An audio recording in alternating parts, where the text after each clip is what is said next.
Eyo tukiridde awo nyinyi na muli gachagenda maso n'okwada mawulire g'ekiraamo ky'omukulu amanyiddwa nga Sheikh n'oku Muzaaata gachagenda maso okulamu n'ogacyankalanya abantu ab'enjawulo abako ab'enganda n'ab'emikwano b'omugenzi amanyiddwa nga Sheikh n'oku Muzaaata era wenyini wegenda okuba kutusaako okubaamu no update n'akafunawo eraga mbuno okuva side za wali ekibuli bataddewo dda akakiiko akagenda okunoonyereza ku kufa kw'omugenzi ono amanyiddwa nga Sheikh n'oku Muzaaata okulamu n'oddala ki ekituufu ekyamusema ugwe ng'ebagamba internal organs ng'ebagamba oba waliwo another external force yamuviideko okulamu nava mu bulamu bw'ensi eno naye awo nyini munango olunaku lw'eggulo still twadde tukyali wali Kawampe mu makage twagwidde ku mukulu amanyiddwa nga Edisa Musuuza era ono nga mujjukire muno balina embiranya nyingi nnyo ne Sheikh oluvannyuma lw'okuvaayo Sheikh n'ayisa ebigambo Edisa Musuuza bitamuyisa bulungi Edisa Musuuza batamumanyi ngamba ku muvubuka amanyiddwa nga Akyekozze oba omusajja taatamal eyali bawa Rema ne kati ng'ate Dr. Sebunya Hamza yamukola ki yamutwalako mubako mu kubanga munnange mu kwanjulako omukulu amanyiddwa nga Rema era Sheikh Muzaaata yavaayo munanga nayogera ebigambo n'agamba Kenzo nayogera ebigambo bingi ebitali birungi esagala kubanga nziramu naye ate munange sukyanga bawa mindi Kenzo yakomawo nga amaze okubuuza gavumenti yayo ng'asabye Sheikh Muzaaata yetonde abakulu ne bamuwa amagezi omugamba nedda kino tekirina kukolebwa ekyo gwe mwana muto omukulu tasobya naaba nga ate yeetonda so embeera ne banga bagitereeza era nga bano beesikanganako mu mikono beesenkana saidi zeeri Masaka ku mukolo gumu gwaliko era still Sheikh Muzaaata kwaliko Edisa Musuuza ne Rema era nga munnange ogwo gwe gwabagatta naye munnange Dikenza mulego okufa gwa kaseeka tegamusanze mu kibuga Kampala gamusanze mu kibuga ate eri mu Western Uganda nga jagenza okubanga performinga naye nga munnange twamugudde Edikezo nakulweggulo wali mu kubanga abasabira bakyasaba oba kyalombera Duwa omugenzi n'okumukungubagira mu maka ge wali e Kawampe omukulu ono twamuguddeko n'abanga atubulya ebigambo binnyo yatudde kyalifa terabidde ku Sheikh n'oku Muzaaata n'atulya byamuyigiddeko n'atulya oba oli awo n'engeri gyagenda okubanga akwataganamu ne famire okulaba muno basobola okubanga Muzaaata legacy egenda mu maaso era Edisa Musuuza gawo omulaba yaddanekanye mu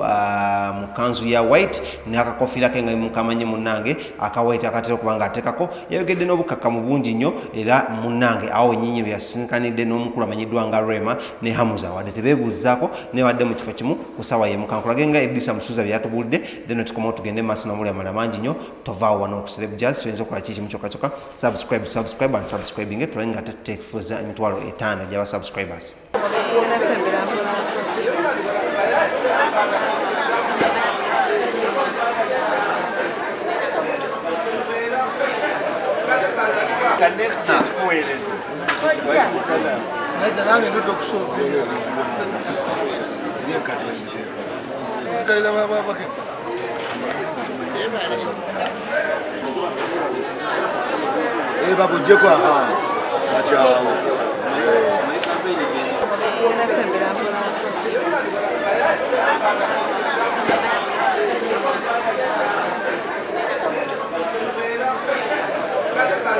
اللهم انصره في أعماله اللهم انصره في أزواجه اللهم انصره في كل شيء أعطيته يا رب العالمين كما في الله nsawuberengo taso mudduono mwe buli kyetaga mu dunia omugulire emilyango gy'okufuna kubanga naye akuwa ya Allah kubanga akuddiza ya Allah nsaba Allah ekitiibwa oberengo oteeka hidaya n'obutebenkevu ne sakina ku mutima gwe ya Allah naawe bonna bamwagaliza ebirungi bonna abadde betwagaliza mukadde waffe Sheikh n'oku Muzaaata batte kirungi kyonna asaba Allah oberengo olongoosa emitima gyabwe mukama waffe Allah buli azze wano ng'ekimuleese wano kubanga asabira mukama waffe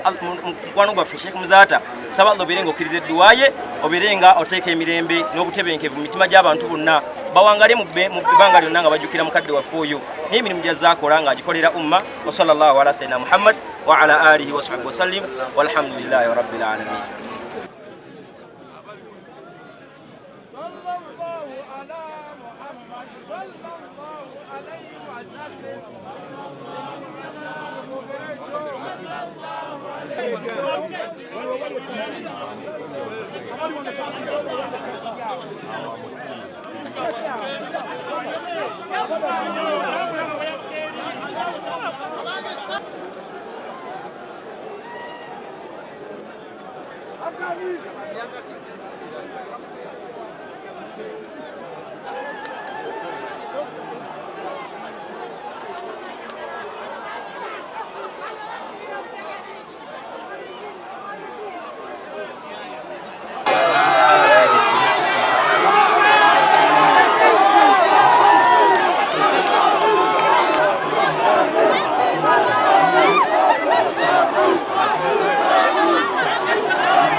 Adumu ya parkinzewa